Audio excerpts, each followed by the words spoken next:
Hello, എല്ലാവർക്കും ജസാവിത്ത് അമ്നാസ് ചാനലിലേക്ക് സ്വാഗതം. നമുക്കിന്നിവിടെ മസാല ഷവായ റൈസ് എങ്ങനെ തയ്യാറാക്കാൻ നോക്കാം കേട്ടോ. അപ്പോൾ സബ്സ്ക്രൈബ് ചെയ്യാതെയാണ് കാണുന്നതെങ്കിൽ ഒന്ന് സബ്സ്ക്രൈബ് ചെയ്യണം കേട്ടോ.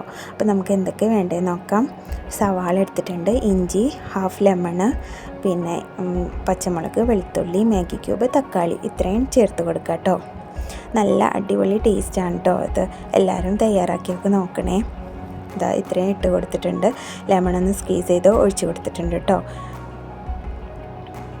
പിന്നെ ഇതിലേക്ക് ഇതൊന്ന് അടിച്ച് വരാൻ വേണ്ടിയിട്ട് കുറച്ച് വെള്ളം ചേർത്ത് കൊടുക്കുന്നുണ്ട്. പിന്നെ പട്ട, ഗ്രാമ്പു, ഏലക്കായ ചേർത്ത് കൊടുത്തിട്ടുണ്ട്.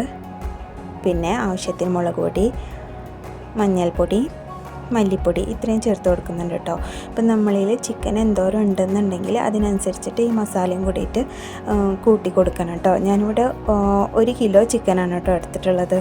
ഇതാ ഞാനിവിടെ ഉപ്പ് ചേർത്ത് കൊടുത്തിട്ടുണ്ട്. പിന്നെ പെരിഞ്ചീരകം കൂടെ ചേർത്ത് കൊടുത്ത് നന്നായിട്ട് അടിച്ചെടുത്തിട്ടുണ്ട് കേട്ടോ. പിന്നെ ഇതിലേക്ക് സുർക്കയും കൂടെ ചേർത്ത് നമുക്ക് ഇതൊരു പാത്രത്തിലേക്ക് മാറ്റി വെക്കാം കേട്ടോ. എന്നിട്ട് ഇതാ ഇവിടെ ചിക്കൻ നന്നായി കഴുകി വൃത്തിയാക്കി ഇതിലേക്ക് ഇത് നന്നായിട്ട് പുരട്ടി നമുക്ക് മസാല യോജിപ്പിച്ച് കൊടുക്കാം കേട്ടോ.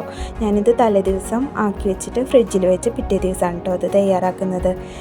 ഇത് ഒരു കുക്കറിലേക്ക് ഇട്ട് കൊടുത്തിട്ടുണ്ട് കേട്ടോ. ഈ ചിക്കന് ഒട്ടും തന്നെ വെള്ളമൊന്നും ഒഴിക്കുന്നില്ല. ചിക്കനിൽ നിന്ന് തന്നെ വെള്ളം ഇറങ്ങി വരുന്നതുകൊണ്ട് ഒരു വിസിലടിച്ച് കൊടുക്കുക കേട്ടോ.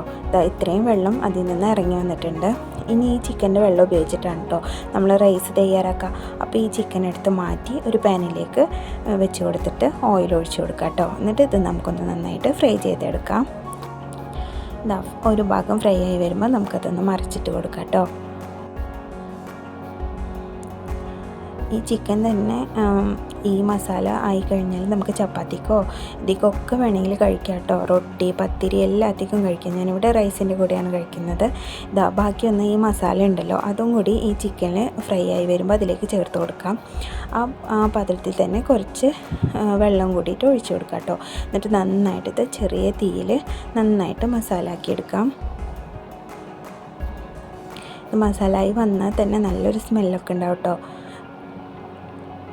നന്നായിട്ട് ആയിട്ട് വന്നിട്ടുണ്ട് കേട്ടോ. ഇനി നമുക്ക് റൈസ് തയ്യാറാക്കാം. ഇതേപോലെ നല്ല ടേസ്റ്റാണ് കേട്ടോ കഴിക്കാൻ വേണ്ടിയിട്ട്. ഈ ചിക്കൻ മാത്രമായിട്ടും കഴിക്കാൻ പറ്റും. നമുക്കിനി റൈസ് തയ്യാറാക്കാം. അപ്പം അതിനായിട്ട് ഈ ചിക്കനിൽ നിന്ന് വന്നിട്ടുള്ള വെള്ളമില്ലേ അത് നമുക്ക് മാറ്റി ഒരു ഗ്ലാസ് ഉണ്ട് കേട്ടോ അത് മാറ്റി വെക്കുന്നുണ്ട്. പിന്നെ ആ കുക്കറിൽ തന്നെ ഓയിൽ ഒഴിച്ച് കൊടുത്ത് കറുവപ്പട്ട, നല്ല ജീരകം, ഏലക്കായ, പിന്നെ പട്ട, ഗ്രാമ്പു എല്ലാം കൂടെ ചേർത്ത് മാഗി ക്യൂബും കൂടെ ചേർത്ത് പിന്നെ ഒരു ഗ്ലാസ് അരിക്ക് 1.5 ഗ്ലാസ് വെള്ളം എന്നുള്ളതിൽ ഒഴിച്ച് കൊടുക്കാം കേട്ടോ. എന്നിട്ട് ആവശ്യത്തിന് ഉപ്പും കൂടെ ചേർത്ത് കൊടുക്കണം. പിന്നെ ഞാനിവിടെ ഡ്രൈ ലെമണും കൂടെ ചേർത്ത് കൊടുത്തിട്ടുണ്ട് കേട്ടോ. നന്നായിട്ട് തിളച്ച് വരുമ്പോൾ നമുക്ക് അരി ചേർത്ത് കൊടുക്കാം കേട്ടോ.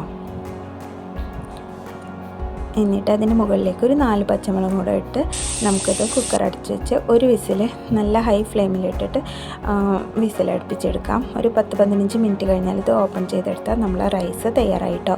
അപ്പോൾ എല്ലാവർക്കും ഇഷ്ടപ്പെടും. തീർച്ചയായിട്ടും എല്ലാവരും ഉണ്ടാക്കി നോക്കണം. ഇഷ്ടപ്പെട്ടാൽ കമൻറ്റിലൂടെ അറിയിക്കണം കേട്ടോ. സബ്സ്ക്രൈബ് ചെയ്യാൻ മറക്കരുത് കേട്ടോ.